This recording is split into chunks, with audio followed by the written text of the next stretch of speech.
Ladies and gentlemen, welcome to podcastjuice.net. My name is Michael Dean. Of course, you're listening to the podcast on Prince. And today we have another special guest. But before I get to that, let me welcome my friend, Big Sexy and Saxer. How are you? You know, I'm doing great. I had a remote appearance in court this morning and got a good look at my hair. I need a haircut. Hilarious. The coronavirus fro is out there, man. Hilarious. Maybe get you some clippers, man. Invest in some clippers. You dig? Got to. All right. But with that said, without further ado, we have one of the Minneapolis music's legends in the building, none other than Mr. Brownmark. Sir, how are you? I'm doing good. How you doing? I'm doing all right, man. I'm blessed. I can't complain. I could complain. Yeah. I heard Big Sexy talking about that afro. You know, I feel you, bro. That's the same with me with this hair. Mine turned all gray, and I got to put lots of gel on it to hold it down. So. I'm with it, man. I know.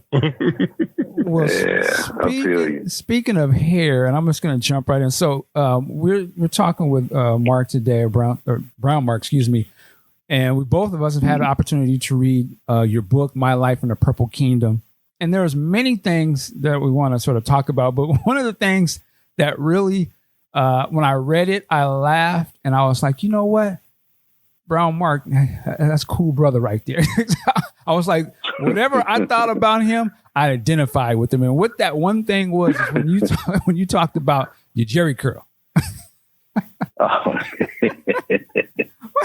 Oh yeah. I was like, what? I was like, because I look at you guys and I'm like, man, Prince of Revolution, that hair was bomb. But you were talking about the struggle of the curl, like it's pre-Prince. And I just thought that was hilarious. Oh, yeah. That soul glow, you know. That glistening gel dripping all over the place. Yes, sir. How many pillowcases were destroyed back in those days?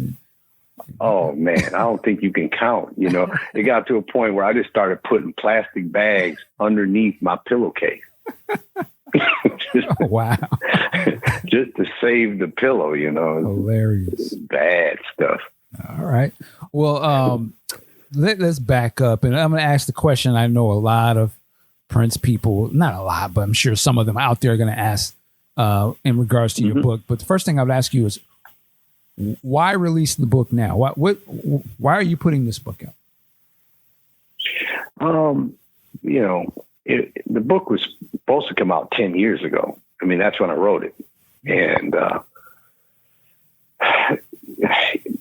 when right before Prince passed, a year before he passed, you know, he had flown me up to Minneapolis, and you know, because he wanted me to look into a project with him, you know, where this new kind of thing he was putting together. It ended up being Third Eye Girl, which, you know, I'm not a girl, so I didn't fit the bill.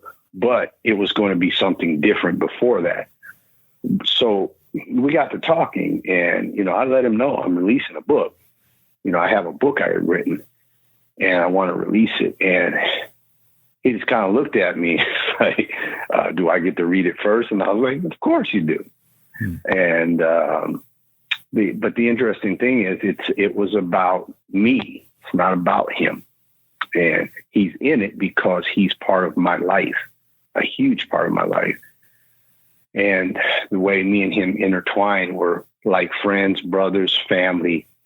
And we had our feuds and we had our happy moments. So all of that comes with its roller coaster of ups and downs. And in very influential part of my life, I was 19 years old. And, you know, as a result of so much that came at me so fast, I dealt with a lot of drama. I had psychiatrists. I mean, I was dealing with depression. There was a lot of things, a lot of elements. So my healing was to write a book. That's how I healed. I could express myself through the pages. And then once I read it and I let a couple of people read it, they said, man, you need to put this out because it has an influential value and an inspirational value that a lot of young people coming up, and even people that are our age can read this and feel inspired by it. That if you put your heart to something, you humble yourself, and keep moving forward and not step on your own toes, you can actually succeed in many things that you're striving for. So that's the basis of the book. It was a book to help me heal through a lot of things I was going through. But then as it entered its completion, it became more about, wow, a lot of people could, glean from this and take something away from it. Okay. Well, I will say the first part of the book where you talk about your childhood was probably, I didn't expect that, but I am so glad you put that in there. That I think and particularly in today's climate of what's going on right now as we're recording this, I think a lot of that's hitting home with the Minneapolis that a lot of us outsiders didn't even understand or know that existed there, right? Yeah, exactly. And I grew up in that, right in the middle of that. I was a little kid, so I got to see it all. Yeah. So just to go back, man, because I think, again, I'm going to just be honest. I've only seen you through, videos and the concert performances, and it was hard to gauge Brownmark. Like I knew this is a black man, right? I'm a brother too, but I was like, I just didn't know what his background was. And I meant reading this, I was like, and I had watched my language about to say, this cat right here is got to be one of the downest cats that then came out of that camp as far as what we've got to see, because the stuff that you talk about going through, a lot of us were like, oh, okay, yep, I remember that. And just even dealing with some of your friends and how they would perceive things that we do, dressing a certain way like everybody else didn't dress. And, absolutely. Talk to me a little bit about just early Mark back in the days, man, because you had a lot of misadventures in that book. But just even, and this is what I wanted to ask you, and I'm rambling. I wanted to ask you about your dad, because your mom is very much mentioned in the book, Mama Vader. What was the relationship with you and your father early on during this time? I didn't have one, and that's the interesting thing is I grew up a street kid. A lot of people look at me and they go, and they meet me, and I have a very nice disposition about me. I'm friendly and what have you. So a lot of people don't see me as a street kid, but I was hardcore street kid. And I grew up in that because my father wasn't there. I ran to the streets and met older guys. Most of my friends were 5, 6, 7 years older than me. And I roll with these types of people because, for one, when I was young, I was bullied a lot. And so as I grew up, I gravitated towards people with a certain edge, roughnecks, as you wouldn't call it, people that were a little tougher than the average kid on the street. And so I rolled with that pack because it made me feel safe, and it toughened up and thickened up my own skin, because I was a mama's boy. And so that's how I balanced that. So when it came to the, growing up in that environment, the way I would dress, the way I would see things, it was so different because I didn't have to worry about falling into any particular pattern, because I didn't hang out with anybody except for people who thought like me, which were a lot more mature. So I didn't care about what people thought, how people viewed me. I just didn't care. Old dad, Pops, he would come in and out of my life for a week or two, come over to the house, stay with my mom, and be like, why is he here? And then he would leave. He'd just disappear again. And so there was a lot of anger, a lot of confusion about what was going on, and I was too young to process it. And so as I was growing up, you start learning from the street how to process that. And it's not the correct way, but it is all I had. And so that's what set the stage for a lot of my my hustle in life, and a lot of my downfall, a lot of my, mental trauma, because I just did not have the direction. I didn't have anybody to teach me anything. Everything was trial and error. I'm a human being. Once you go through that so many times, sometimes it'll take a toll on you. Yeah. And that was me as a kid growing up.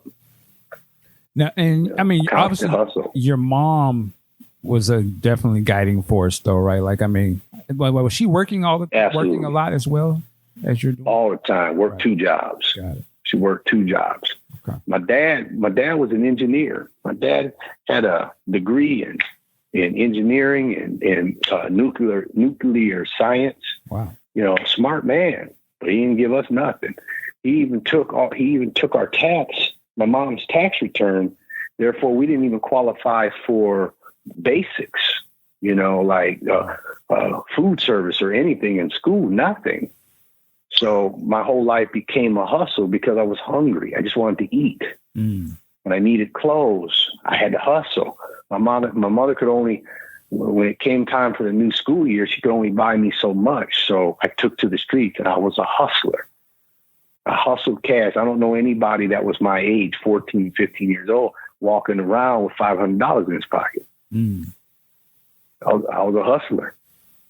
And you talked about early on you wanted to get, was it how you bought your bass guitar, or was it an instrument that you were trying to get and you had to go raise the money, get out there in the streets and get your money, right? Exactly. Yeah, them green stamps. I don't know if you remember green stamps. Oh, yes. Man, I was a green stamp hustling joker. And, the cool thing is they took a lot of that, the editors, they took a lot of that out of the book. Because, when you write a book, it's, sometimes things just get removed. And one of the things that got removed was my whole green stamp story, the depth of it. Okay. But it was a very important piece to me because that's when I learned how, at a young age, to get my hustle on, because green stamps were cash. That was money. If you knew how to, convert it into green. Okay. And, so that's what I would do. And when I realized that I couldn't purchase an instrument through the green stamps, what I started to do at that point was then, figure out different ways to convert the money through people, and then ended up getting a job throwing papers, from the Star and Tribune, working with a guy named Stan. Yeah. And so I had 2 hustles going on, and that's how I was able to save enough money to purchase my first guitar and amplifier. And how old were you at this time?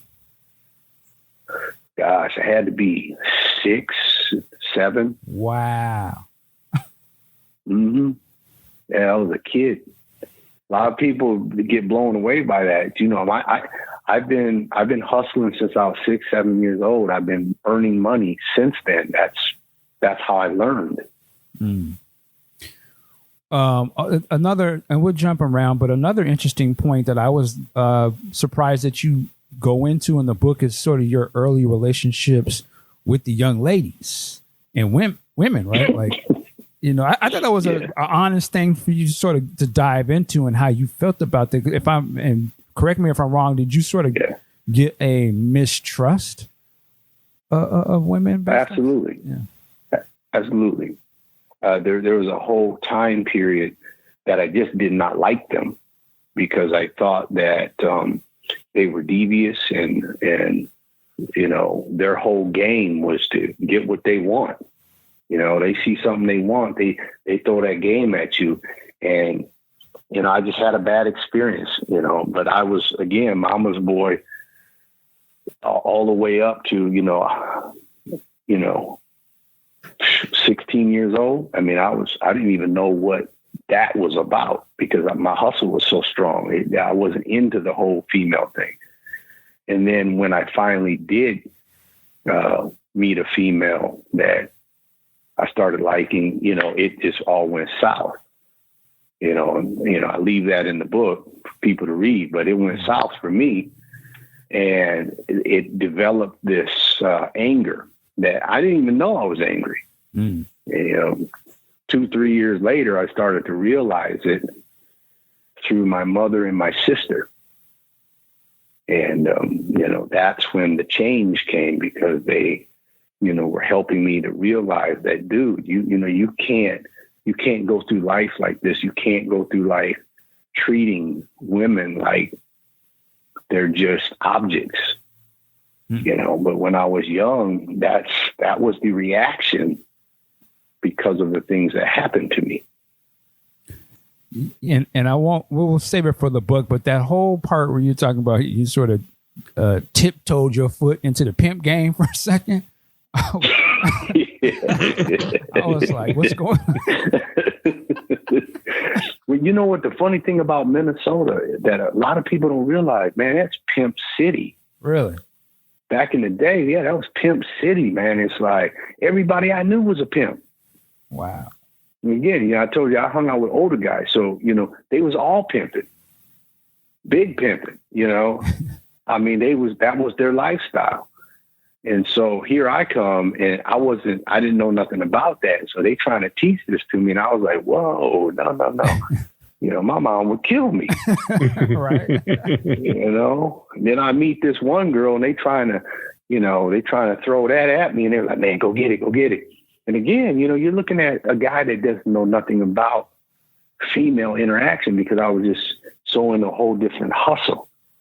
And so I started hanging out with this girl, man. It went south really fast, because I ran from it, because it just wasn't who I was, and I didn't identify with it. Yeah. And that part of the story, I mean, you could have really, I'm not, there's the outcome of what happened with that. You could have really been in some stuff with that, man. Like, because we've seen historically. Absolutely. That was cool, absolutely. Right? And then for me to, for my name to be vindicated was right.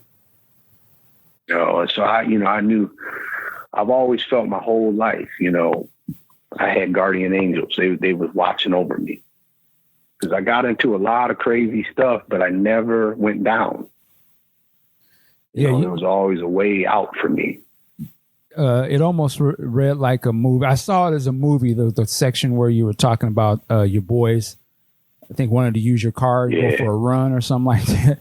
And yeah, man. I'm reading that was some common stuff right there. Yeah, you could have got hemmed up on that one. I mean, I was, I was driving since I was 14. I owned my first car at 16 years old. Nobody had a car at 16. I went to the car dealership, got me a car. And so I was one of them kids in town. I had the curb fielders on. I had the bad stereo system. You could hear me coming 4 or 5 blocks away. He was that dude. I was one of them dudes. And so that made me a target, though, for to get used for a lot of different things. And so, got myself into some stuff. A lot of stuff ain't in the book, but I got myself into a lot of deep cornered, I got cornered several times with stuff. And, I learned valuable lessons from it, about who to trust, who to run from. And again, my mother was always there for me. So. Well, this is an off question, but I'm just thinking of family. Did you have other family members there as well, like grandparents or something, or you got separated from them? Or? No, my grandmother, she passed away when I was young. Oh, okay, sorry. And my grandfather, he died when I was like a boy, around 7, 8 years old. He passed away, and so I really didn't have them at all. And then my father, again, like I said, he just wasn't anything to me at that time. We bonded later in life, but back then he was nothing to me. Okay. And again, I don't want to spoil things. I just want to ask things around things. But talk to us a little bit about, just in terms of the climate of the bands and, putting in that work to be good enough to play and play out and do shows and stuff. You guys, you were obviously very young performing and stuff too, right? Yeah, started when I was 14. And it was interesting because the Minneapolis scene, I was on the back end. I was at the end. And actually, after me, Mint Condition, they were like the end of it. Mm. There was Mint Condition, Grand Jury. There were a few bands in town that came after that. And they, like were from Kansas City, Chicago, and different areas that kind of migrated into the scene because it was so hot. But I was one of the last of that,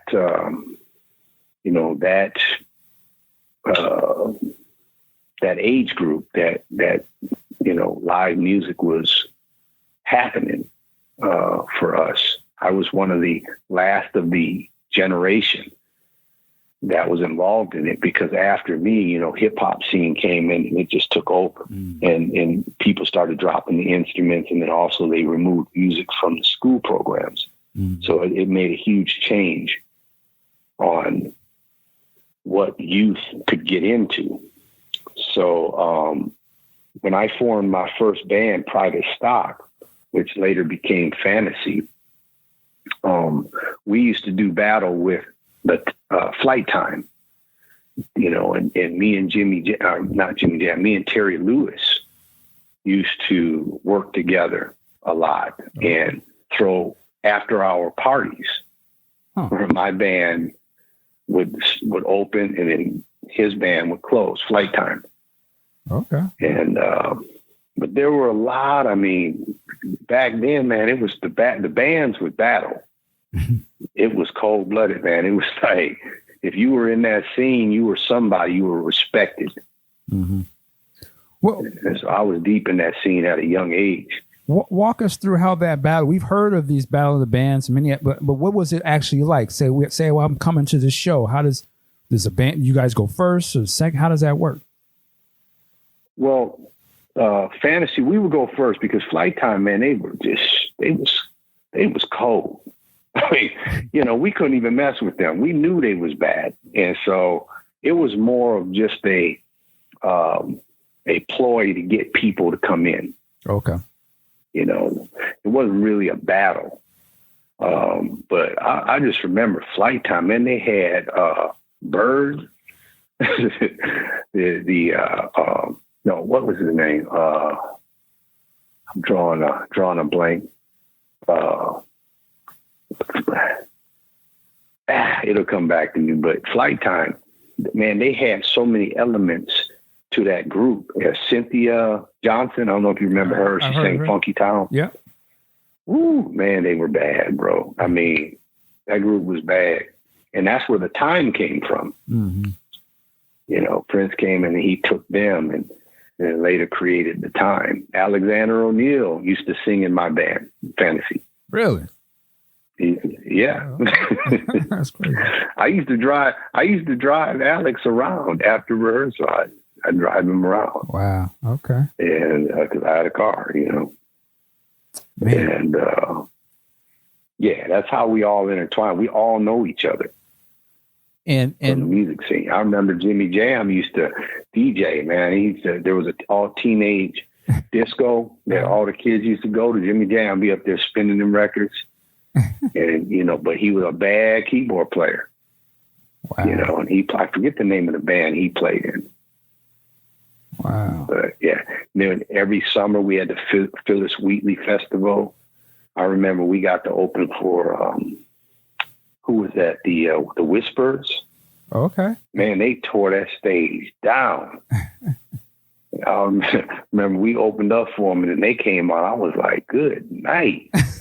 So my experience with a lot of the bands that I was able to play around and with is how I grew.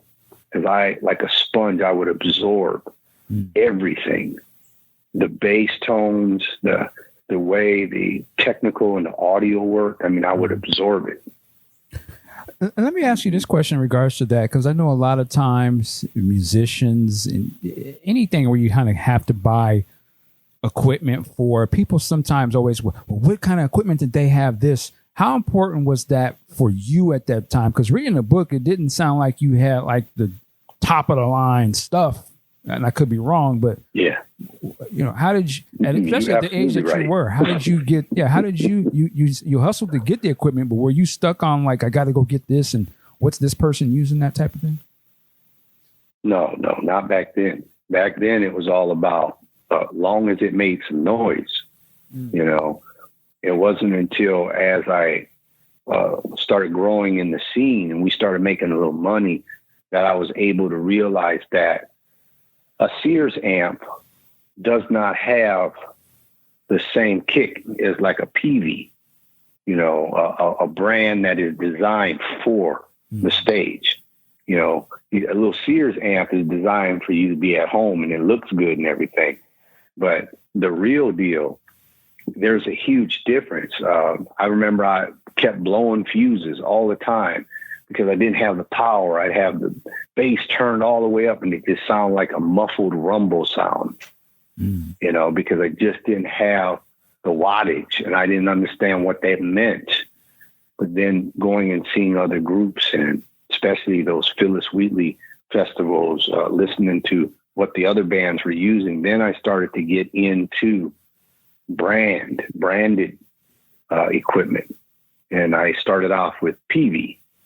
Okay. As far as amps. And they were very powerful. And then I noticed my sound changed on stage, got cleaner, got stronger. And that changed the way I played. So it's all a growth. As your equipment changes, your style will change and you'll get better at what you do. Okay.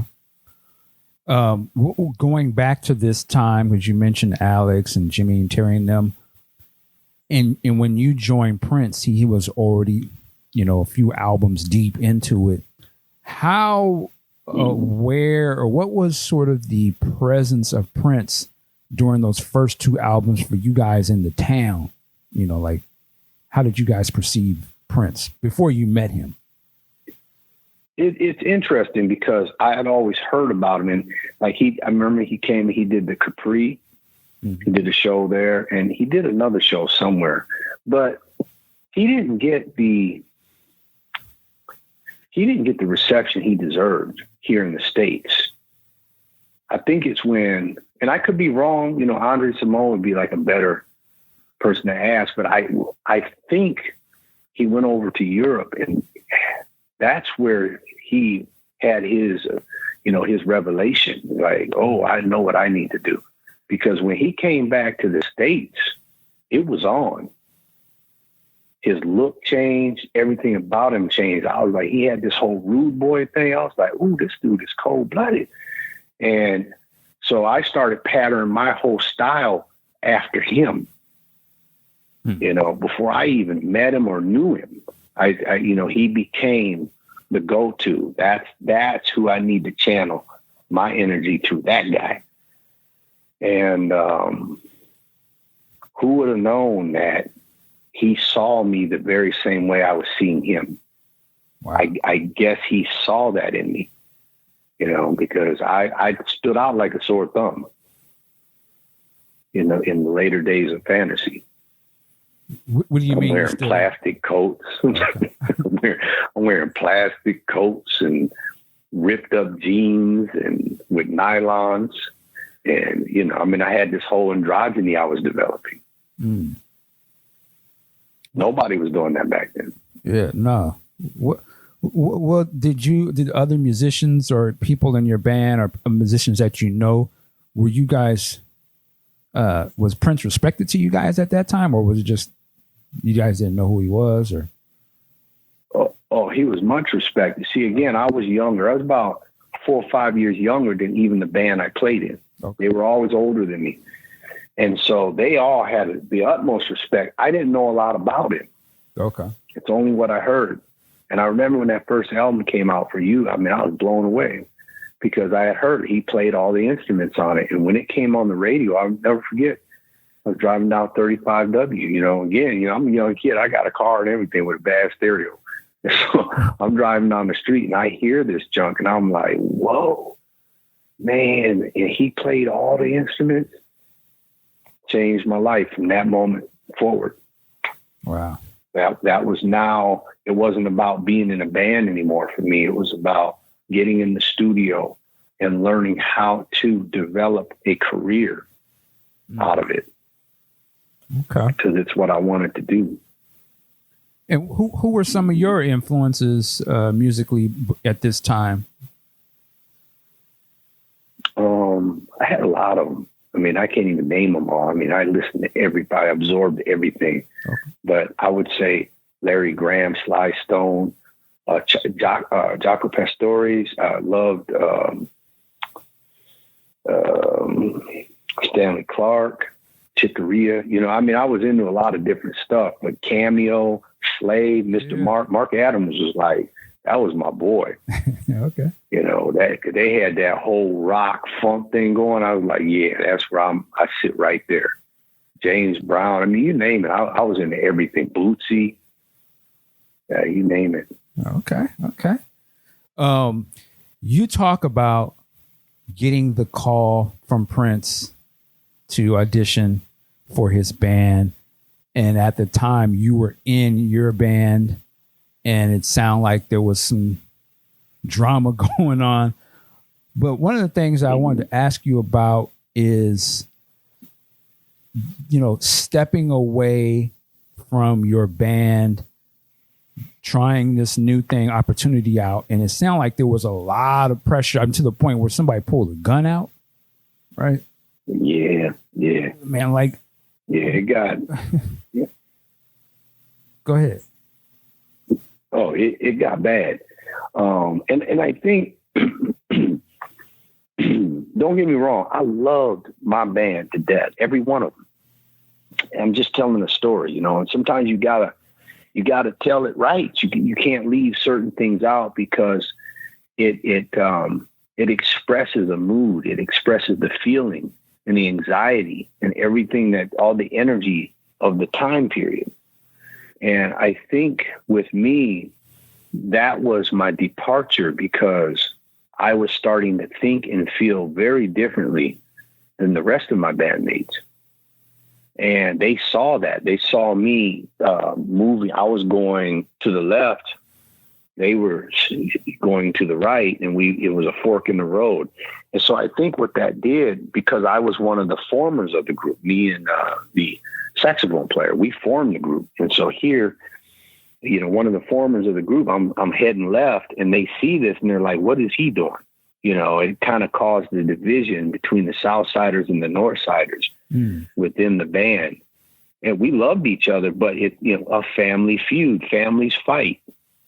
And so it caused a little tension, you know, even to a point where at one time that, I got the gun pulled out on me. And I just remember I was just like, wow, really? You going to shoot me?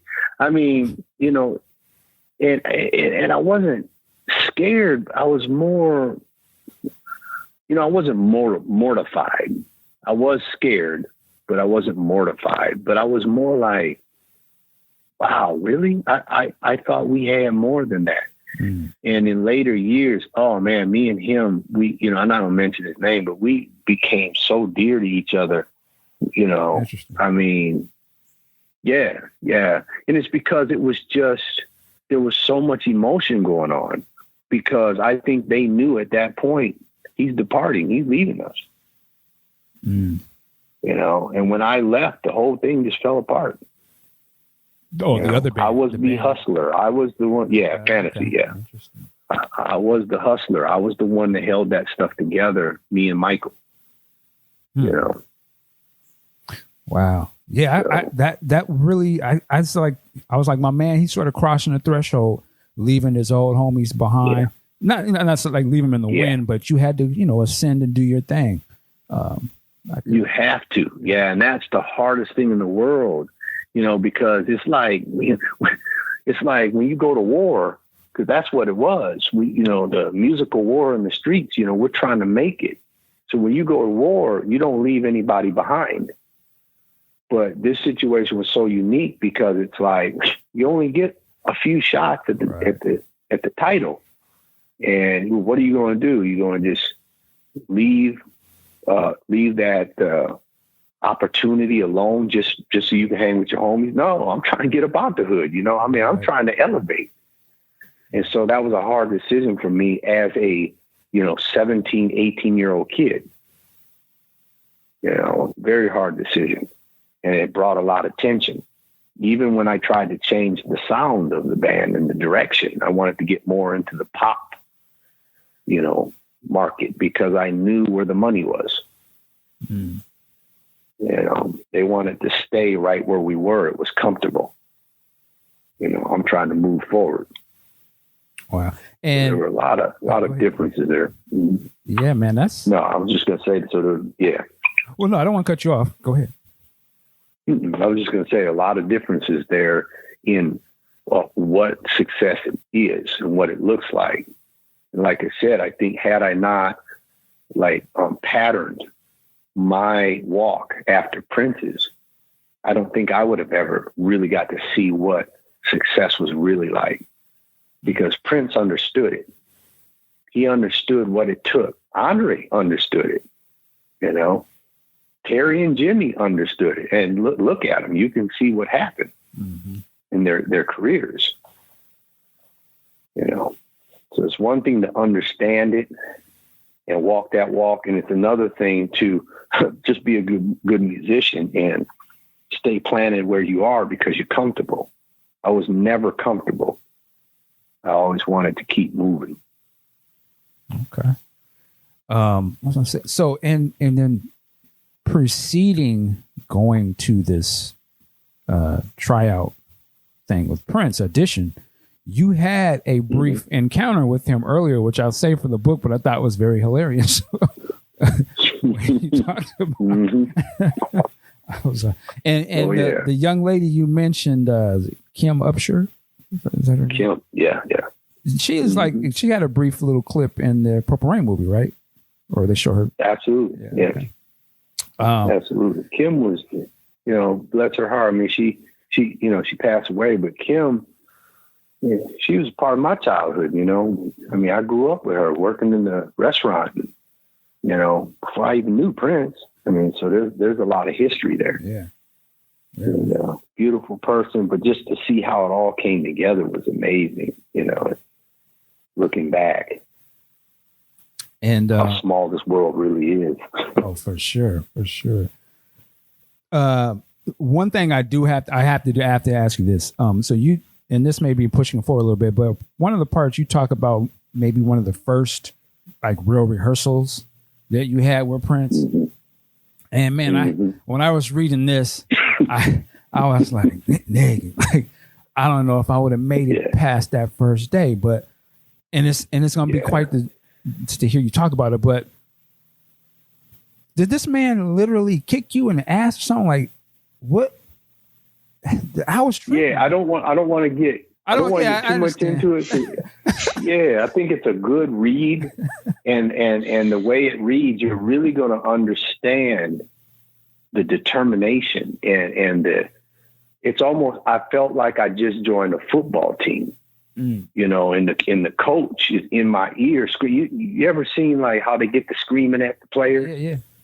And it's like, whoa, how did they even take that? I wouldn't let nobody talk to me like that. But here I find myself in the same situation. And when you're confronted with that, there's only two ways to go.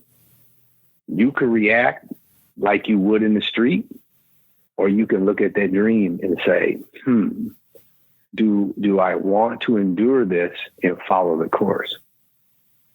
See, because there's only two ways to go. There was nothing in between. And my mother always told me, because I was going to quit. I was done. And that wasn't the first time. And so I was just done. But she said something that resonated with me. She said, he's doing what you strive to do. Don't let anything stop you from reaching your goal. She said, because you can get over that, but look at everything you're going to take with you, you know, and that sat with me. Again, you know, a 19-year-old kid, that sat with me. And so I had to really think about what I was involved with. And all it was, he was just a coach, and he was doing what coaches do. You know, a lot of people look at it and be like, nah, I don't know, Fred. I don't know. Put hands on you, though? Like, yeah, you know, but, you know, I really had to weigh it out, you know. I mean, come on, I'm a big dude. It ain't like I'm a little scrap. And so it was like, you know, okay, that was a cute little kick. You know, it didn't really hurt, but, you know, it's like, it was the principle, you know, dude, I could whoop you, you know. I knew what could have happened right there. You know, I could mop the floor with you, but what's the outcome of that? Right. And because I was such a kid of the street, I was able to really see beyond that and say, is that really what I want to do? Do I want to throw all this away? And then I had to ask myself too, why is he doing it? Why? And my mother helped me to see this, that he is trying to break me. Because when you go to, you know, like being a POW, what's the first thing they try to do? Or if you go to prison, they break you. They have to break you before they can fix you or readjust you. You have to be broken. And all your habits, everything that you become used to, everything that you're about, you cannot conform to that way that he wants unless he breaks you. And, you know, I took on that type of understanding of what was happening. And so I was able to get past it. And then once I got past it, I mean, he had the utmost respect for me. I mean, you know, Prince had hella respect for me. And you could ask anybody that's played with him after me, they'll all tell you that he spoke highly of me. Okay. You know, because I earned his respect. Wow. Yeah, it's a monumental moment, I think, because of just the way you just described it, because to have the foresight, and thank God for your mother to put you up on that, to be like, look beyond this part of it. This is just a piece of a journey type of thing. But yeah, I mean, shit, I was like, if nothing else, she could have got one of the homies to go and tighten him up or something on the low. I'm just joking. Man, dude, me and him had come close so many times. As I read. I'm sure there's a lot you left out, but yeah. Oh yeah, Family Feud. That's where I just sum it up like that. I used to beat my poor little brother up, so I just looked at it like, this is a family feud. Gotcha. He done took me into his family. Let me just ride this. Okay. Were you close to any other of the band members during that time, or did you get closer to any of them during this time? Just Lisa. Okay. Lisa was new as well. She had just joined a few months before I came along. And so the minute I came in, I guess she already experienced what I'm about to. And she really took me in. She was very protective of me. You know, Prince would start being mean to me and she growled. You know, she gave him that look, you leave him alone, you know. And she became very protective, like mom, you know. And, you know, I love Lisa to death because Lisa, me and her forged the bond way back then because of what we both experienced with him. And we grew to love him as older brother. He became our big brother. He really did, you know. And there's a lot of endearment there. But there's pain that comes along with that. And that's where a lot of people don't want to hear it. You know, they don't want to hear the painful side. But reality is, I don't care who you are. You know, I don't care what stories you've read, James Brown, Elvis Presley, Chuck Berry, Ray Charles. I mean, there's always dark sides. You can't leave the dark sides out because that's what makes them human. You know, you gotta show people that he's human. That's what made him such a cool dude, man. That's what made him so beautiful. You know, it's like when you can see both his human side and his genius side, man, that's a crazy combination right there. Yeah. Wow. Yeah. I want to ask about all these things, but I don't want to spoil them from the book. Cause I was, you could seriously I could see this be like a movie, like a TV or Netflix, like a Netflix, you know. Spike Lee and Tyler Perry are going to get this book. I'm sending it to both of them. I could see it, man. There's so many. Because I'm hoping, yeah. That would be awesome, man. Yeah, I'm hoping. Yeah, I'm hoping because, you know, I looked at it the same way when I got to read it down. You know, I was like, whoa, you know, this is so inspirational. This could really be a good message because even though it has dark sides, it is such a positive book. You know, and that's the message I really want to push with people.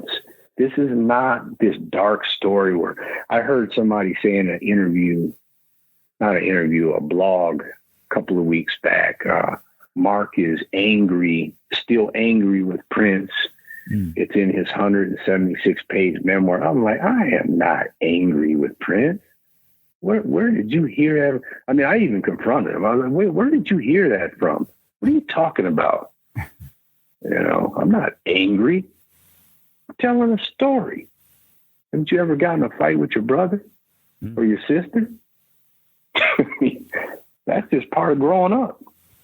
Well, you know, we fight. Yeah, for sure. Obviously, you are probably already aware. There's going to be, I say quotations, Prince fans that's going to try and come for you a little bit, just because you are being honest, right? Like the stuff. Exactly. So, I mean, it is what it is. A few other things quickly is to ask about. One, I'd say you had a great. We're not going to go into it, but you had a great Vanity. Like the first time you saw Vanity, but I wanted to, in connection to that, I wanted to ask you this in connection to that.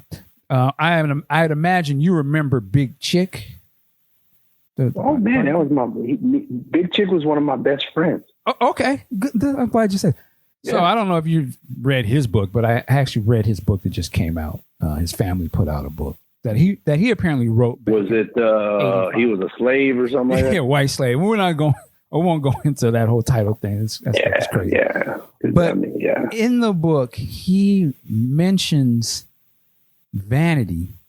And I wanted to ask you this because I would imagine you were there in these times. He's calling her Patty before he identifies her as being Vanity. Do you remember her being called Patty back then? Interesting. Okay. Never remember her being called Patty. Okay.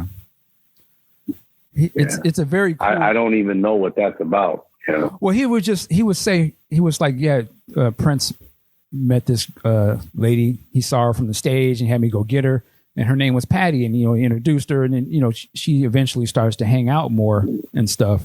Well, go ahead. Big Chick wasn't around when Vanity came on the scene. Interesting. Yeah, he wasn't even around. See, Vanity came on the scene when I joined back in 81. Chick didn't come on the scene till 83. Interesting. Late 82, 83. He did not. Vanity was already in with us. Okay. So I don't know what that's about, but they need to do some fact checking. That's why I wanted to ask you. See, okay, I'm glad you said it. Because that's how I was trying to figure out. I don't know if he meant to say he's talking about Apollonia, but the way he describes the meeting, I was like, the timelines don't sort of add up, but okay. And Apollonia was never on stage. Right. She was an actress. Right. So I don't understand. Yeah. That's a weird, I don't know anything about that, so I can't speak on it, but I can say it didn't have any reference to Vanity. Okay. I can definitely say that because he wasn't around. Yeah. Interesting. Oh, we'll leave it at that. Yeah. All right. So what I wanted, the Purple Rain. I know what I was going to say. I was I could hear the young lady's voice when she said, "You're not Andre," or something. Yeah. You ain't Andre. I could already see. You ain't Andre. I see. I already. Honey. You definitely ain't Andre. I was like, ooh, man. I'm sitting there like, what? You know, I was ready to just get nasty with her, and I was like, Mark, you know, don't even go, because I was, you know, all kinds of profanity was getting ready to come out my mouth. You know, and my manager walked over there. She was like, you know, Jamie Shoup, I'll never forget that. She was like, Mark, just ignored him. Just ignored him. You're going to make your own name for yourself. It was almost like she said, poor boy, come here with me. It's going to be okay. Yeah, I was like, I know our people. I know the sisters. I know they was like, who is that? Oh, yeah. Where's Andre at? Yeah, who is that? Yeah, that's what it was like. Who is that? I said, I'm Brown, Mark. Well, I was Mark Brown at the time. Mark Brown. And they said, I knew you ain't Andre. You ain't never gonna be Andre. I was just like, oh snap! Like, okay, Andre got some fans out here. Salute to Andre some more. Salute to him. I was like, let me go out here and get my afro on or something, you know. Oh man, yeah, that's hilarious. But then you owned, or you got your spot. You became Brownmark, and they knew your name, like to the point where they had the banners out there and all that good stuff. Absolutely. Yeah, man. Then the shutdown came. Let me not even get into that. Man, I ain't gonna get into that. Man. Listen, I had to I straight out, man. I mean, what was my man hating on you? Like, was he?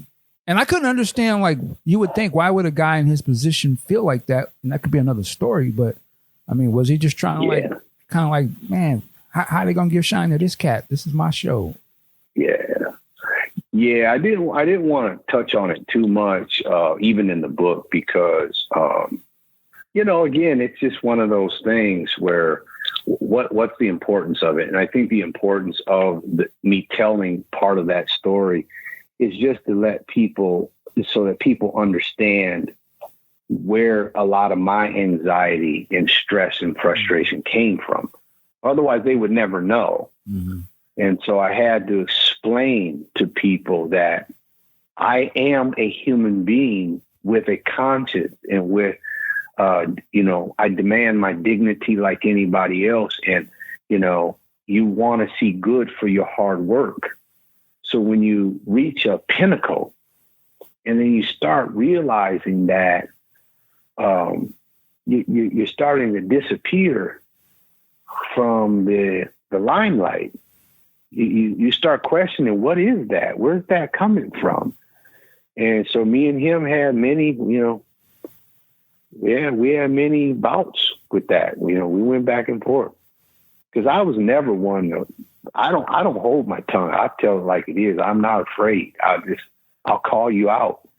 And I would call him out. I would always do it in private, though. I would never do it in front of people and embarrass him. I mean, he was my boss, not my boss, but he was my band leader. And I had respect for him as such. So I would never front him in front of people. So it was always in private. But, you know, he would come up with all these excuses. But I knew what was going on. And I respected him for it, though, because after a while I had to start to say, well, you know what? This is his stage. This is his. I chose this journey. I don't have to stay here. You know, that's why I formed Maserati, because that was like my alter ego. Maserati would have been me had I never stayed in the revolution. Okay. See, and that was my outlet. I could feed and live vicariously through that creation, because that's what I would have become. You know, and I dedicated my life, or my music life, to Prince, because I wanted to see him shine. I wanted to see him grow. I saw where we were going, and I wanted to be a part of elevating that. So that was a choice I made. So, you know, after a while, again, my mom was the one that would really help me to see how I really should be viewing this, not in a selfish way, but in a selfless way. Why are you doing this, Mark? It's because you're trying to help him grow and you're just soaking in the knowledge. You got your band, you take the knowledge you learn from him and you elevate Maserati. See? So that's how I was able to get past that. But then it comes into a whole financial thing. It's like, well, what am I gaining from this? And then that's when the history took a drastic turn, as is very well documented in the book, what happened there. So, yeah. And Sue, I'm listening to what you're saying and I hear you, but I was curious, cause you have that hustler spirit in you. And I was trying to figure out how do you, or maybe you do see what he's kind of doing and your place in it. And absolutely. You know what I mean? I'm trying to figure out, I'm trying to feel like, you're like, nah, man, I'm allowing myself to be done. Cause I'm reading, we're not gonna go all in the details, but some of the stuff I'm like, is Mark allowing Prince to kind of run game on him? I'm allowing things? Okay. Yeah, I'm allowing it. And it's because once I come to the realization that there's only two ways to go. Beat him down and quit or embrace it. And if I embrace it, what am I going to get from it?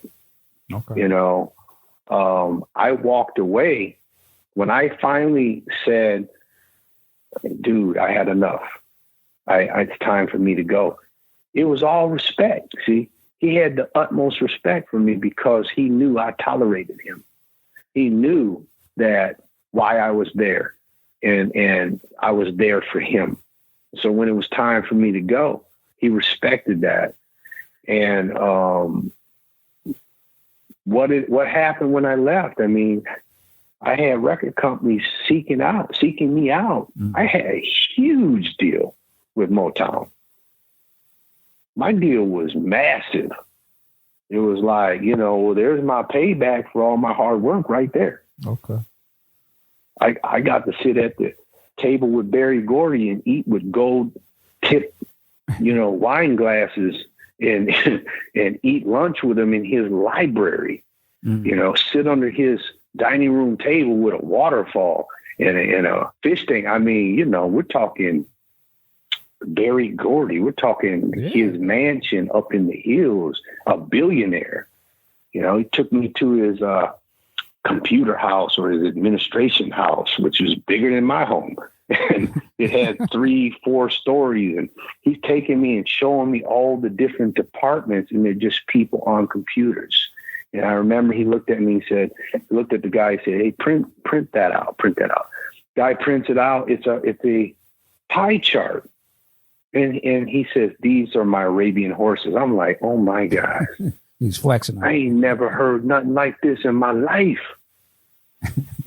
That's the game right there. You get the knowledge, and that's the real game right there.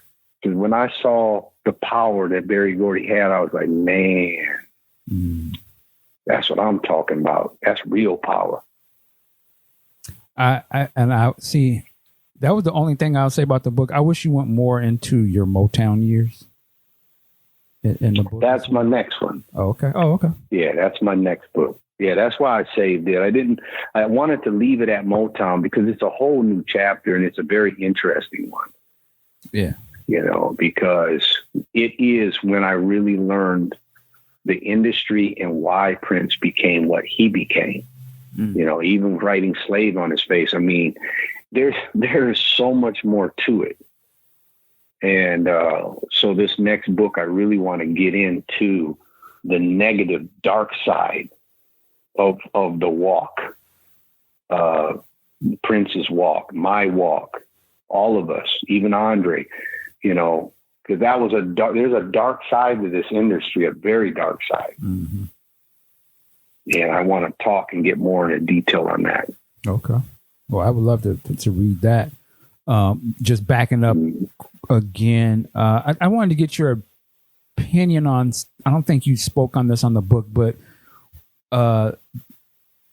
two things. One, you did speak on sort of being in the theater, watching Purple Rain for the first time, right? And not expecting the response that people had, which I thought was fascinating for somebody who was in that world and not realizing the rest of us would freak out and be so all into you guys. Yeah.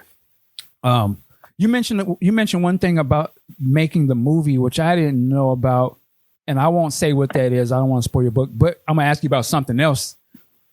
Were there other things from the movie that you remembered that obviously did not make it into the movie?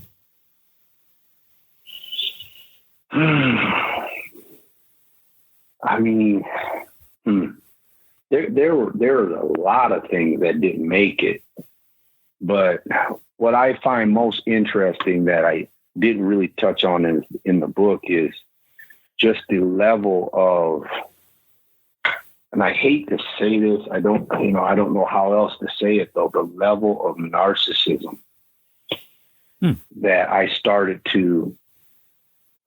witnessing. And when I say that, because,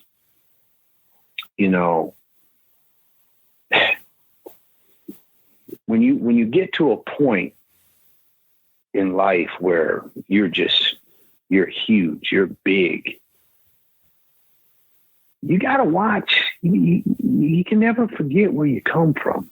Don't forget where you come from, and, don't treat the people who helped you get there. Be careful how you treat them. And I'm not talking about the revolution and myself. I mean, I'm talking about everybody. I don't know. You could talk. I haven't read Morris's book. Heard a lot about it, but there's Morris, there's Alex, there's Jimmy and Terry. I mean, when you listen to some of the stories, there's a common thread. The common thread is, we matter. We matter. And that's what started to shift and change. We all suddenly felt like we don't matter anymore. And the movie is what woke me up to that. In the way the many, many different characters were formed, and then the way they were treated. And, even when he passed away, how the industry and the people who started to take charge, how they treated certain people in the camp. We're one big family. And yet you could feel and see all that division. And I'm like, where does that come from? Why is there so much division? Why is there so much anger floating back and forth within the camp, the Minneapolis camp? I'm not going to say the purple camp. I'm going to say the Minneapolis camp. We all grew up together.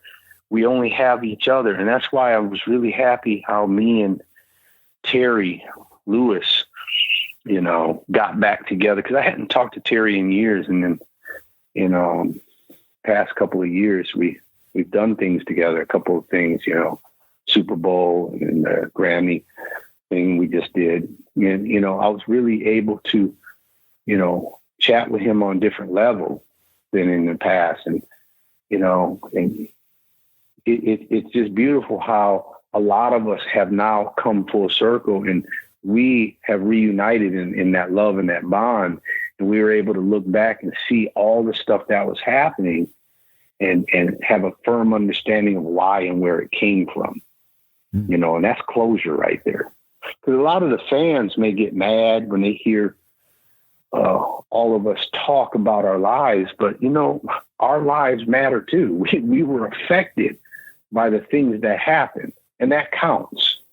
Can't just discard us just because you don't want to hear it. I always say, you don't want to hear it, don't read it. It's your choice. But,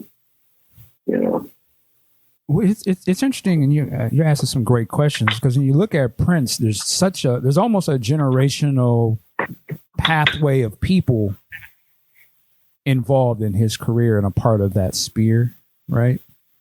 Absolutely. You got the people that was there from the beginning all the way to, and it's interesting how you even say, ties to Third Eye Girl and sort of where that spawned out to, and those are whole other younger people and musicians. And I'm curious, and this is something as fans, we always sort of wonder, why is there, it seems like there's division amongst the different generations within Prince? Like, what is that about? Like, cause I'm going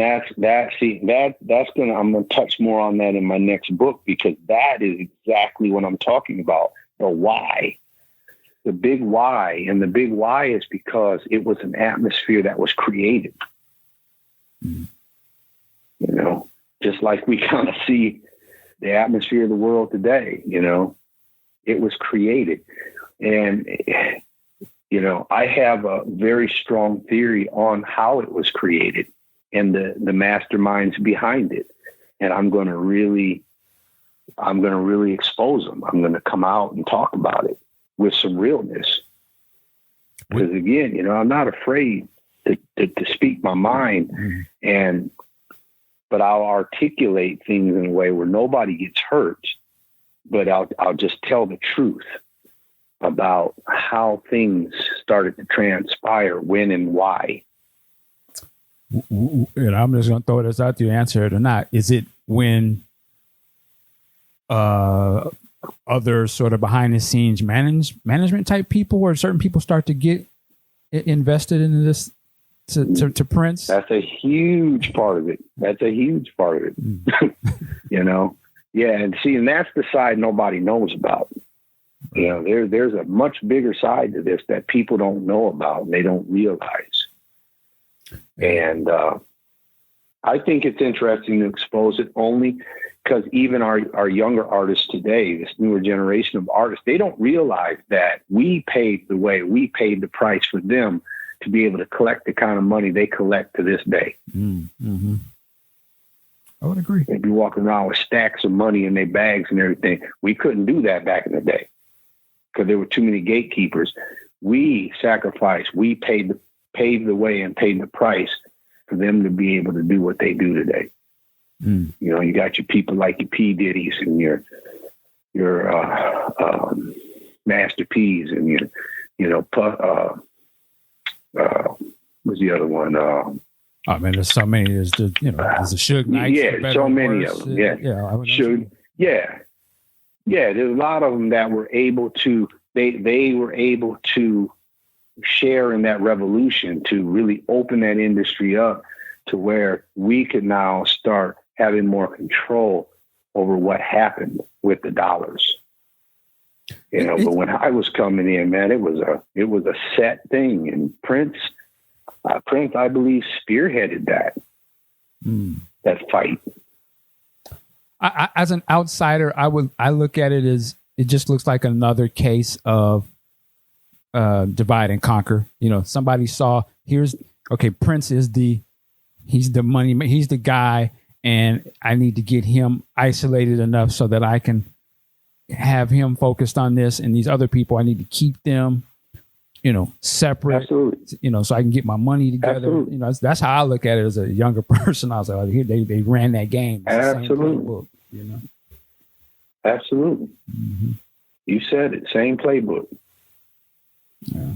A lot of people get hurt in the process, but we're pawns, so we don't matter. That's why I call it war. I mean, we were on the front lines. Just send them to the front lines.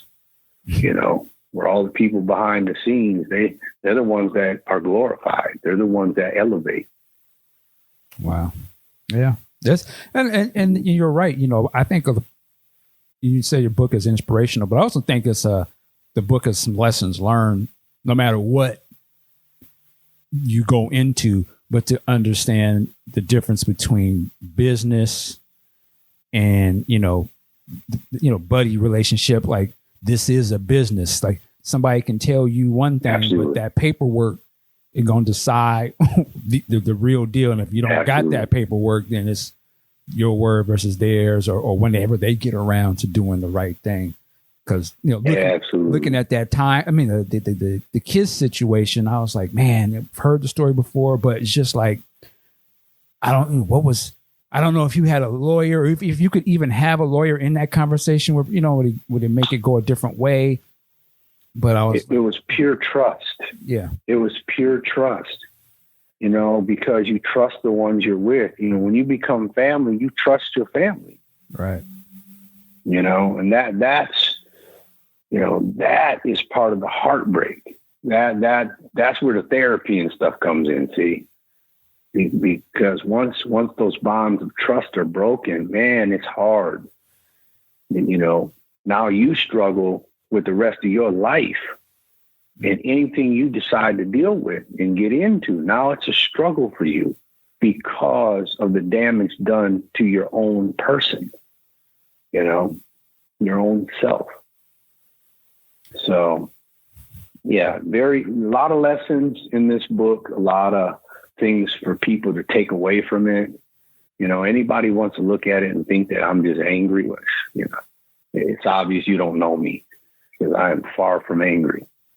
I'm a storyteller, and this is a story that I feel had to be told, because it has inspirational and educational value to it for any person that is trying to accomplish anything in their life. Don't make the mistakes I made, but yet have the determination that I had, and keep pressing forward. Yeah, for sure. Oh, I don't think you touched on this in the book, but I always wanted to ask about this, and I've heard Wendy speak on this. The Sign of the Times album.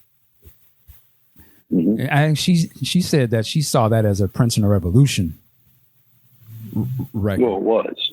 Okay, that's what I wanted to ask. Yeah, it was. Talk about that. Okay. Yeah, when I quit, see, you got to remember about Prince. We were always an album or two in front. Mm-hmm. See, bands that preceded us. I mean, Prince pretty much he would write the music, and then the bands would learn it. He'd call some of them in for a session, to do session work with him and stuff. But he was the writer. If you look at any of the Prince and Revolution albums, it says produced by Prince and the Revolution, written and produced by Prince and the Revolution. See, that tells the whole story right there. A lot of people think we were hired. No, we weren't hired. We were a band. We were a band, and he was the band leader. And so it's a very different setup. And so when it came to the songs and writing the songs, we were all 100% invested. My style, my writing style, everything that I was about was invested in him. That's why when I wrote music for Maserati, when I wrote music for myself, it was a challenge for me because I couldn't do stuff that sounded like what we were doing in the camp. So I had to learn how to develop different styles because, I had to live something else musically because we were already doing that, the Revolution. And so, when we would help Prince come up with these creative ideas and these songs and things, it was usually a couple of years before the album came out. A lot of times he would go back in the studio and pull these tapes out, and he would re-record a lot of stuff because he's producing it on somebody else. Jill Jones or somebody, But a lot of the Sign of the Times, a lot of it was Revolution. Okay. Wow. Wendy was definitely correct in saying that. Okay. I hear through the Purple Grapevine that they're going to be, getting ready to put that out again at some point soon. Yeah, I heard that too. Okay. Yeah. Okay. Maserati. Well, I wanted to ask you this: at the time that this was going on, going back when they were first coming out and reading about them in your book, did any of the members of the Maserati feel a certain kind of way about you in terms of like, because you would seem like you're the leader of that. I mean, that was your thing. And it was. And again, correct me if I'm wrong. It almost felt like they just kind of had to fend for themselves a little bit because, you were overdoing some other work and stuff. And I'm curious, did that cause any division between you and them of what happened with them? No. Okay. See, and here's a misconception, and a lot of it is due to them in the press spreading lies. They lied a lot to the press. And one of my fallouts with them was in confronting them about their interviews. They were attributing a lot of their growth, their success to Prince. And, when I put that group together in 1981, Prince didn't know who they were. They didn't even play. They were kids I went to high school with. So when I created and formed them, they rehearsed in my mother's basement. And so there was a lot of history. I was the leader. Maserati was me. Mm. They were me. Every the way they played, the way they approached the jam, everything, it was all me. I would sit there and get on each one of their instruments, and we would jam on a song for hours. And I would take the things I'm learning playing with Prince, and I would, use it with them. So I created this whole vibe, that whole androgyny, that whole rock funk energy. I created this thing, and then Prince sends me over to Europe, locks me down over there when they signed to Paisley, and then they began to be dismantled. And once they were dismantled or broken, their ideologies changed, and then the lies started to come out. And when the lies came out is when I came back and recognized that, something changed, something's wrong. Yeah, they were fending for themselves because I was out of the loop. I was stuck in another country being told I needed to do photo ops and press and what have you. I was like, it was kind of strange. I'm over here doing press and whatever, and I only show up at the end of Under the Cherry Moon holding my jacket over my shoulder. Wow. Why am I here? And so I started putting two and two together, and I started realizing what was happening. And the group was being dismantled. It was systematically being dismantled. And my whole thing was why? Why? And that's here nor there. The end result is, they collapsed. I mean, drugs, alcohol, crazy lifestyle, just in. What up? Oh, hold on. Sorry. Without their leader present, they just unraveled. Because I was their leader, and so when I was removed, Terry Casey, the lead singer, was forced to take that position of leader, which he just didn't know enough about how to do that. And that's why it started to unravel. And unfortunately, by the time I came back into the States, I couldn't fix it. I tried to put them back together when I got on Motown, but there was so much, just so much animosity and blaming and pointing fingers that I just couldn't deal with it anymore. So I dropped them from the Motown label. I was like, nah, I'm done. Wow. And that was the end of Maserati. Two questions. One, did you guys have separate managers? That I was very curious, like when you're dealing with the superstar like a Prince, do you have your own manager or are you just an employee? And No, I had my own manager. Okay. I had my own manager. Yeah, Prince dealt with me near the end there. Prince dealt with me through a manager because I had to get away from the, hey, brother, right. Hey, big brother, how we gonna do this? Oh, don't worry about it. I got you. See, I couldn't do that anymore because I had lost too much. And then so now I have a manager who represents me. And so that's when things shifted like greatly, you know. And when I say shifted, I'm not saying shifted against Prince. It's just it took on a different turn where he didn't deal with me anymore. I didn't deal with him. Managers and lawyers dealt with everything. Was that that's how? Was that better for the both of you guys that you did that, or? It was better, and I wish it was something that I knew how to do 2 years prior, because many things would be very different. Mm. But I didn't know how to do that, and so I just, you know, I'm always looking up, saying, "Hey, you know, what are we doing?" You know, where I should have been talking to a manager, saying, "Hey, what are we doing?" Mm. So. Okay. The other part, no regrets. No, for sure. The other part I was going to ask about Maserati. So after all of that just happened, as you said, what turned it around where you guys, because obviously you guys are all, you know, they're back and doing stuff. And what was it time that healed that? Or did you guys just have a sit down and decide to figure it all out? How'd that work?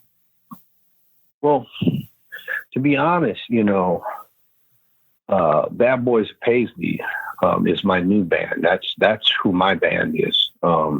And it only consists of one Maserati member. Yeah. All the rest of them, all the rest of them kind of fizzled away. One of them is very sick, so he can't play with me. But as far as the rest of them, I mean, this level of dysfunction, and I just can't deal with it anymore. I mean, I'm an older man now, and I don't have time to carry anything. It's like either you come to the field to play ball, or you know, go somewhere else. Don't bother me. And that's kind of what happened with me and them. You know, I spent $47,000 trying to pull them back together, and it was just the same old stuff from back then. I was like, you know what? I'm done. I'm not spending any more money. I'm not going to lose any more money trying to save, you know, a group of people who have no respect for me, you know, for whatever reason. They have no respect. You know, they got their own ideas of what they think happened in life, and they blame me for a lot of it when it wasn't me at all.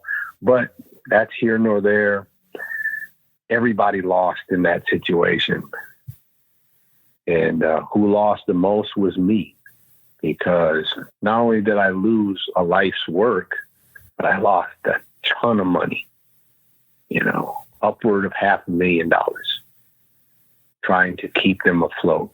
When they, you know, a lot of people say they were out there fending for themselves. It was my bank account that financed them, not the record label. It was my personal money that kept them afloat. It was my personal money that paid the bus driver so that they could get home for tour. You know, it was my audio company and truck that they had out on the road. See, okay. Nobody wants to look at that. They just want to sit back and say, you know, oh, you know, we got screwed, or we didn't get this, or we didn't get that. I'm like, you know what? Everybody's quick to point fingers instead of looking at themselves, saying, you know what? We didn't do the right thing. Mm. You know, we didn't do the right thing. Wow. So, okay. You know, yeah. What a lot of bad blood there, but I don't hold anything against anybody. You know. Got you. Well, hopefully, it's, you know, things can heal. Hopefully, and some people, like you say, you got to keep it moving. Absolutely. One of the last things I ask is, after your last Motown album, until this is a long period of time, and then when the Revolution gets back together, some of the fans are asking, what was Brownmark doing during that period? Because were you putting out music? Were you touring, session work? What was keeping you? What was keeping keeping you afloat? Because you said you was a hustler. So. Yeah. I retired from the music industry in 1992. Oh, wow. Yeah, I was done. I went and did work for a production company in Detroit, producing artists.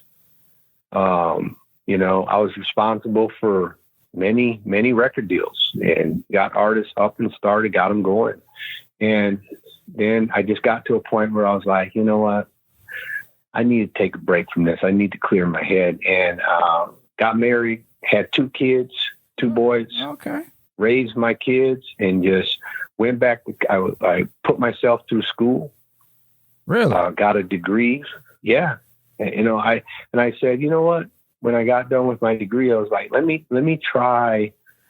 see what it's like to just do a normal life while my kids are growing up. And started working for a company called Coordinated Business Systems and moved on to Icon Business Systems. And then from Icon, I got moved down to Florida, where I was interested, where I was introduced to real estate investing. Okay. And that took a whole different turn for me because I love doing that. And so I just, I spent about 12 years of my life just being normal. None of this rock star stuff, just being normal. And then I started back in 2000, Prince calls me up and flies me out to Minnesota. And he says he wants to put a band together that has the Revolution feel with me, John Blackwell, Morris Hayes and a few others. And I was like, I'm down. He said, okay, learn these songs here and we're going to get started in July. And then he says, just wait to hear from me. And then so they call me up and I'm like, oh, they want me to move to Minnesota. So I uprooted myself and moved from California to Minnesota. And when I got there, it never happened. I sat around for 2 months and nothing ever happened. So, welcome back to the music industry. Wow.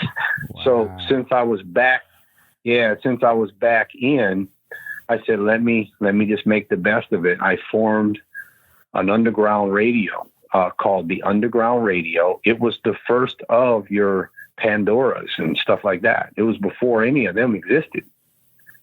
And I formed the Underground Radio and kind of had a falling out with the partners, and because they just we didn't see eye to eye on where that should go. And, so I put together a group called Cryptic and found an investor, and we did the Cryptic album. And so, from that point forward, I was back in the industry, my hustle was back on. Man, that was the realest shit you ever said right there. Just that whole, my man said, I went back to school. I married, kids, went and worked.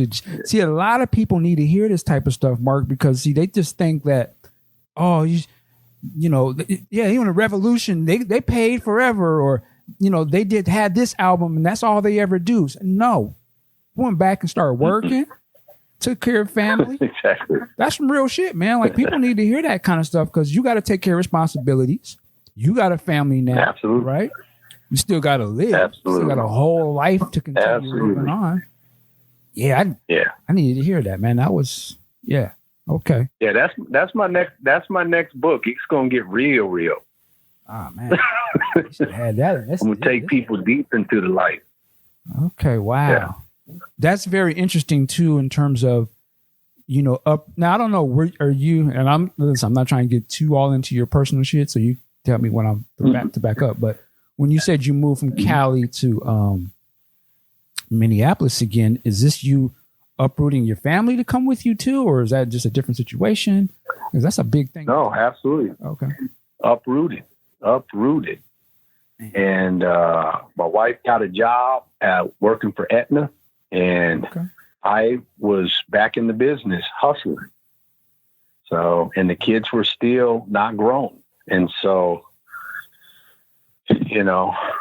I didn't want to do anything until they were full grown, but so I started hustling back in the business. But by about 2008, the market crashed. So, you know, the real estate, I went belly up there, and then the music the business had changed so much that my hustle was just harder.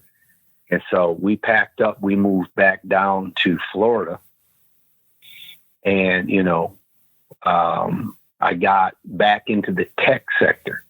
I started going back to normal work just so that I could survive while I'm trying to figure out this music game. I built a studio, and I just started writing. I was working with NSYNC. I was working with Johnny Wright and all of them.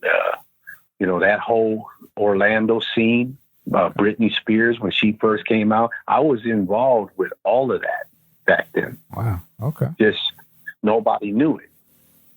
Nobody knew what I was doing. What? And then, no, go ahead. Well, no, I was just curious because, I mean, do you get a lot of people like recognizing you, or they're like, "Yo, are you the dude from Purple?" Absolutely. Oh, okay. Absolutely. Yeah. It was hard. It was hard. The hardest thing for me was the questions. Why? See, well, the reason why is in the book. Right. You know, another reason for writing the book is because, you know, I just wasn't done right. And so I have to pay the consequences for that for the rest of my life. You know, I shouldn't have to go back to a hustle after playing in the biggest band in freaking universe. I shouldn't have to. Well, but, you know, things took a drastic change for a very nasty reason that I had no control over. And so I had to just live my life out the way that I did. And finally, I ended up back in California. But that story is just, that's a whole nother story. That's why I said it's another book, because it was just tragic, a tragic story. So I ended up back out in Cali. And then, you know, I'm still working the music industry. I did a album called 6 Mil Breach. And so I'm still working to get myself back in the industry when Prince calls me yet again out to California. I mean, Minnesota. And you just went out there on the love of it, right? I mean, because did they like, yo, just on the love of it. I'll pay you to move and all that, or no? No. Oh, okay, wow. No, yeah, the love of it, yeah. And so I flew back out there. He flew me out and sat up in a hotel room for 2 days, and I was like, okay, can't get a hold of him. I'm sitting in the hotel room for 2 days, and then finally I was just like, I saw John. I went down to the front desk and I said, "Is John Blackwell in this hotel?" And they said, "Yes, he is." And so I get on the phone with John, and he says, "Does he know you're here?" And I was like, "I don't know. Does he?"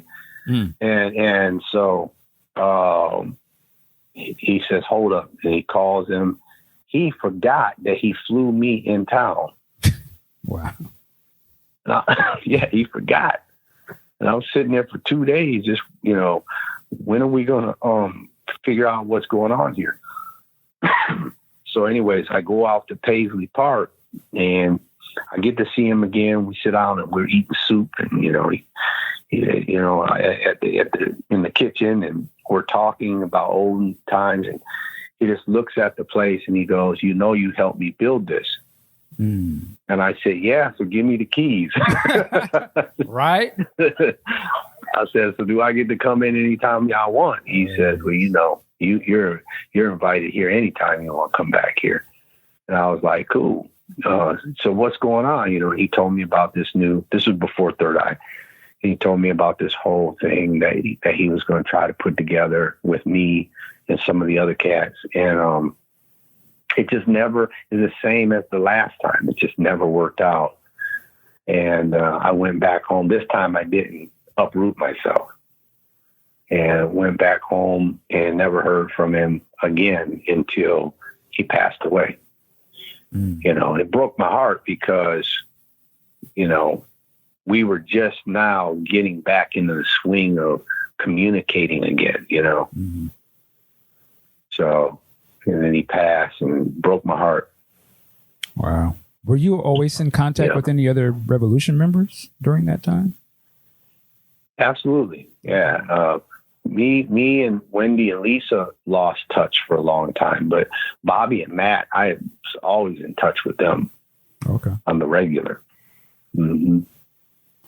Wow. So when we came back together, we flew to Minneapolis after his death, and we all just, you know, we ended up in Minneapolis in a hotel lobby on the upper floor of the hotel, and we all just met together. You know, I wasn't invited to the funeral, so I didn't know what was going on, and so we just kind of had our own little gathering. Okay. And we all gathered together up there just to mourn together. And all the PRN alumni, all the people that worked with us in that time period, they all gathered there with us. We all kind of just united, just because we were all stunned and in shock by the whole thing. Mm-hmm. And that's when we figured out, you know what? We need to go back on the road and give back, you know, share that joy and that energy we had with him. We need to give that back. Let's go play for the people and give them back that sound and that feeling and that energy. As many people say, you were the soundtrack of my life. Okay. So let's give them that soundtrack back. Let's go play for them. And that's why when you go to a Revolution show, it's very reminiscent musically of what we did with Prince. Mm-hmm. Very reminiscent. The arrangements and the sound of the whole thing. And yeah, I got a chance to see you guys a couple times, and I was pleasantly surprised on how you sort of stepped up and you know, you were singing lead on and up front. Well, I got to do what I always could do, but was never able to. Sure. I mean, you know, it helped out because it's like me and him had a similar voice in certain songs. And so it was easy for me to kind of fall into those parts, you know, and I always had his energy. I mean, like I said, I used to, like a sponge, I absorbed him. So I knew how he, you know, got the crowd hyped, and, you know, I just come from that. So I kind of just fell into it very easily. What? Then Stokely came along, and we were like, yes. Yeah. Yeah, he's amazing. He's amazing. Yes. What's the future of the Revolution? What do you guys do next?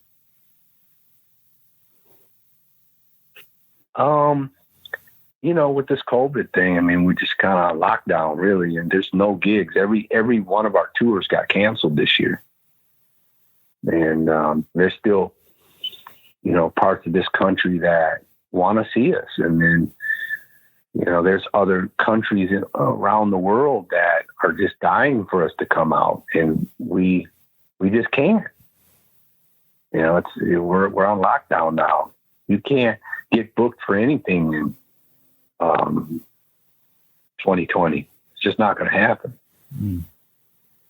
Okay. So 2021, I'm hoping that changes. I'm hoping that, you know, we can, you know, get back out there and do maybe a world tour or something. Okay. In the meantime, between time, I see that you are very active on social media, online, doing online performances. Absolutely. And stuff. Absolutely. That's for sure. Now, do you have new projects? I'm a hustler, bro. I'm a hustler, bro. I don't stop. You gotta keep it going. No, I'm working on this whole concert series, this whole Minneapolis concert series. So we got some sponsors behind us now. We got the NAACP. We got Music Cares from the Grammys. Yeah, we're trying to get a couple of liquor sponsors on board, and I got great things coming, man. I'm working on some stuff that's going to be real entertaining for folks. And of course, none of it all costs a ton of money. So that's where I'm trying to figure out how to balance, how to do it to where I can at least recoup the expenses. Nobody's going to make any money doing it, but it's entertaining. Okay. And the people love it. Stuck at home, I mean, on a Friday night, what better thing to be able to watch a concert? I'm really going to try to put this thing together where the Revolution, with, not going to say the other group, but we're going to do an online thing. That'd be awesome. Where it's us versus them, and it's going to be really phenomenal. Oh, okay. But yeah, but it's a lot of work. It's a lot of work, but I'm working on it. So it's coming together. And this next one I do, I think they got it scheduled for sometime here in late June. And that's just going to be me and friends. Hopefully I can get Stokely on board if he's not too busy, and a few other people. And we're just going to do a little hour show. It's going to be nice. Okay. Looking forward to it. Big Sexy, you jump in real quick or? Yeah. Real quick. Two things. One, you grew up, as a musician at a very, very young age, which is really cool, and learned to play bass when you broke 2 strings on your guitar, which, okay, full disclosure, I did the same thing. But being a musician, which I am not, but I've seen a billion concerts, everybody goes through, musician-wise that is, goes through dealing with the hostile audience. And the way you reacted and reflected on the whole Rolling Stone situation, you were pretty level-headed about the whole thing, even though everyone else was freaking out. You were pretty just, okay, this is a hostile crowd, let's deal with it. And I really admired that, especially at such a young age. Can you talk about that a little bit? Yeah, well, again, with playing in the fantasy band, when I started getting the band to start doing more than just, we called it the Chipman circuit back then because there was only a small circuit we could work within. When I started getting them to branch out, we started getting hired by, corporations and stuff. We do these shows where everybody would be lit. They'd be drunk, just lit up. And, we come in there playing some Cameo and they wanted to hear some John Wayne or whatever was hot back then. And so we had to quickly learn how to improvise, almost like the Blues Brothers, when they went into the club, and they had to switch up. And that's what it became like. So I got used to dealing with hostiles and playing for different types of audiences. And so when I got with Prince, when we were going to do that Rolling Stone, I had never seen that many people in one place before. But I understood the hostility that was about to come our way because that crowd, I already knew what kind of crowd that was. And I was like, woo, this is going to be an interesting combination. We're going to get up here and sing this kind of stuff that has a lot of very suggestive lyrics. And I was like, this is going to be really, really interesting. And I'll never forget, we got up there and played Jack You Off. I was like, oh, Lord, I said, save us. Man, I thought it was going to be a riot. I thought they was going to stampede and just destroy that place. Damn. Because, I ain't never seen so many. Everybody was flipping the bird. Throwing stuff. I got hit with I'm dodging Jack Daniels bottle. I got hit with a bag of Kentucky Fried Chicken. A grapefruit got stuck on the keys of my bass, threw me way out of tune. I mean, we're dodging all kinds of debris. And Prince got hit upside the head. I believe it was like a silver dollar a quarter or something, but it hit him right upside the head. And I remember that was it for him. I remember he just stormed off the stage. I'm standing there like, woo, okay, what do I do? And then so I just kind of strutted off the stage running after him because everybody was gone. So wow. it was an interesting time period. Yeah, very interesting. And then he was really embarrassed for me because that's really my first gig with him. He's like, it's not going to be like this. I don't know what he was expecting. I think he was thinking that I was like, oh no, Prince, I can't do this. This is not me. And all that work that he had done to groom me, I think he was kind of fearful that I was going to, walk. But no, I was in it for the long haul. So, wow. Yeah, interesting time. Yeah, that's always a classic performance. I wonder, I'm sure it would have came out by now, but man, if that was filmed, that would be quite the sight. No kidding.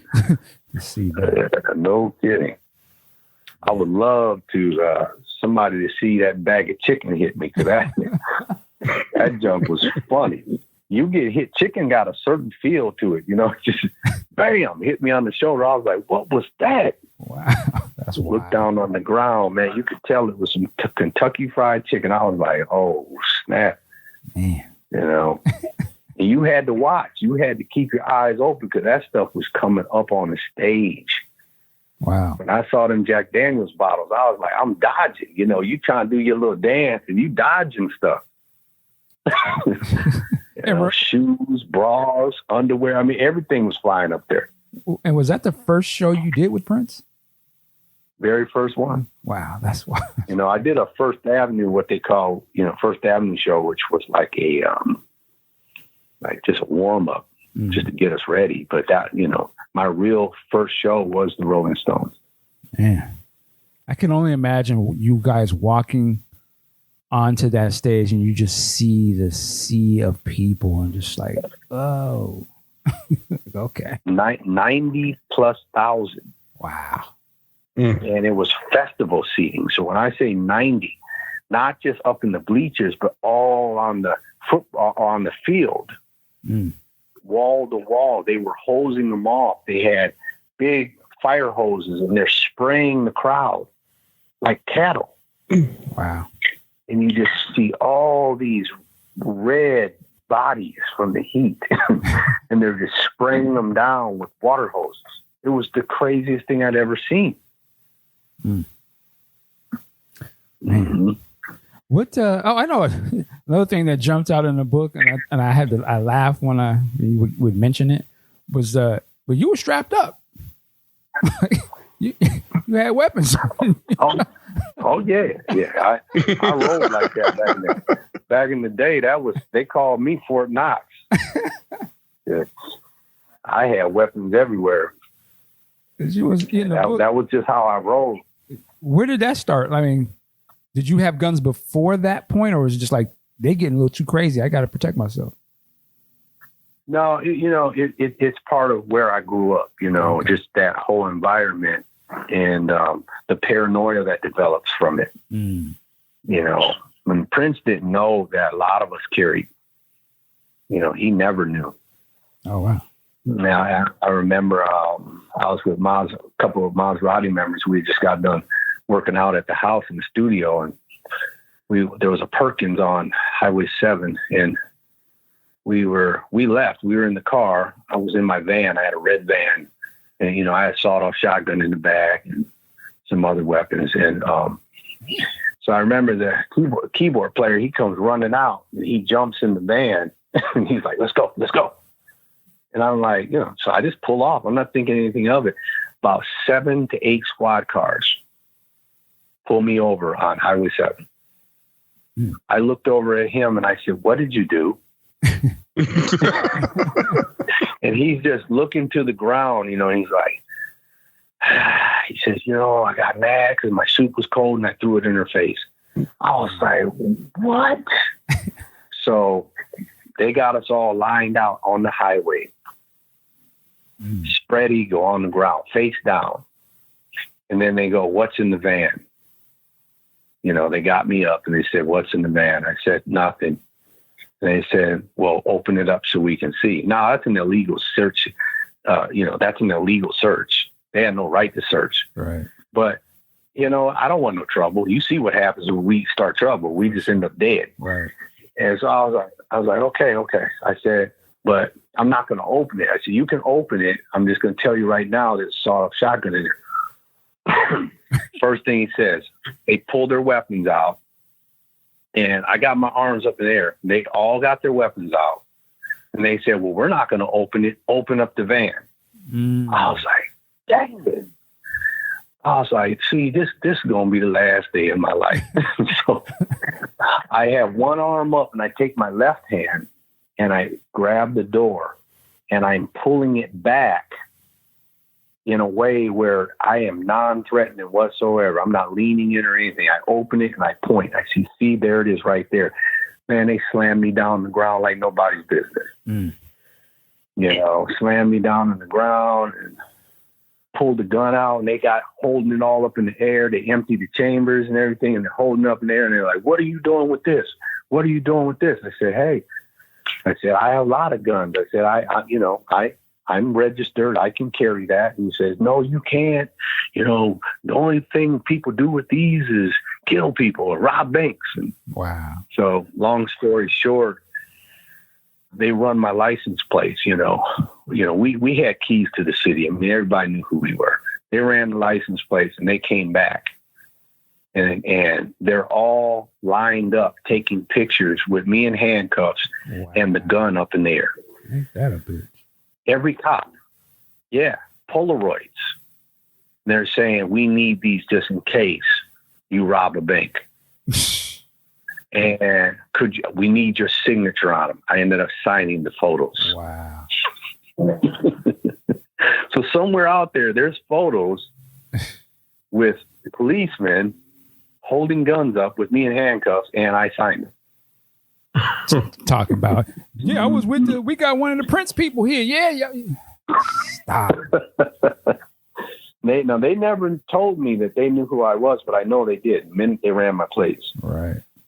Wow. Because every time, like when I would be speeding or something and we would get pulled over, they'd say, slow down. We don't want you, to get hurt or blah, blah, blah. Just slow down. And then they'd let me go. Never got tickets, nothing. We had like privileges. And, but that particular incident, because of the gun, they made a spectacle out of us. Wow. Promise. This is the last question. And I will say this. We recorded a review of your book. We just haven't put it out yet because we want to wait until the book, gets closer to coming out. One of the parts that we ended up talking about in this review was when you went to go buy a car at the dealership and the way that you were treated. Yeah.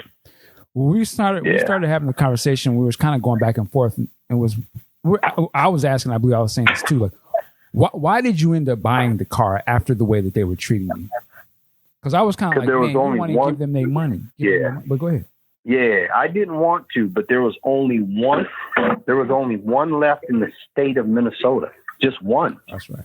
It was the last one. I had searched everywhere for this. This was when that Trans Am was really hot. That was, that was a Midnight Rider or whatever. I mean, everybody wanted that car. Night Rider. Night Rider, yeah. And so I was like, I got to get this car. This is the last one. I was only home for tour just for a little bit. And so I knew I was going to have to go back on the road. I had to have the car. And so, but what I did is I bought it on my terms. And it was that sales rep. I said, I'll buy it from her, and that was it. And the dude that was talking all that crap to me, he didn't get the commission or anything from it. And the sales manager didn't know what was going on. They didn't know. This was the actions of the sales rep. Mm-hmm. He was a jerk. Well, listen, Brownmark, man, I so appreciate you coming on here and spending the time and really breaking down some of these stories and lessons and experiences with us, man. This was a good one. I appreciate you for that. Absolutely. Where can people want to find out and stay in touch with you and follow you online? Where do they go? Well, there's a few places. The main place I encourage people to, keep in touch with me is bmnation.com. That's my webpage. It always has links to the latest news and everywhere else that you can find me, which, basically there in Instagram, that's Brownmark_Prince and the Revolution. That's my Instagram page. So I keep all my news updated on there. I actually have a PR team, and that's what they do. They just keep it. They run that page, and they keep it loaded with content and latest news of what I'm doing. All right. And the book, My Life in the Purple Kingdom, by Brownmark's coming out in September of this year. Absolutely. So yeah, I have a feeling they're going to release it sooner. Yeah. Oh, okay. Yeah, I know they got the pre-order right now, so I know the people that pre-ordered, they'll probably get it a lot sooner than that. Oh, nice. All right. Yeah. Well, all right, sir. Thank you again. Ladies and gentlemen, please leave us your comments and thoughts on this. Let us know what you think. Big, Sexy, and Sack, sir, thank you for joining us as well. And as I always say at this time, work it like a job. We'll see you next time. Peace.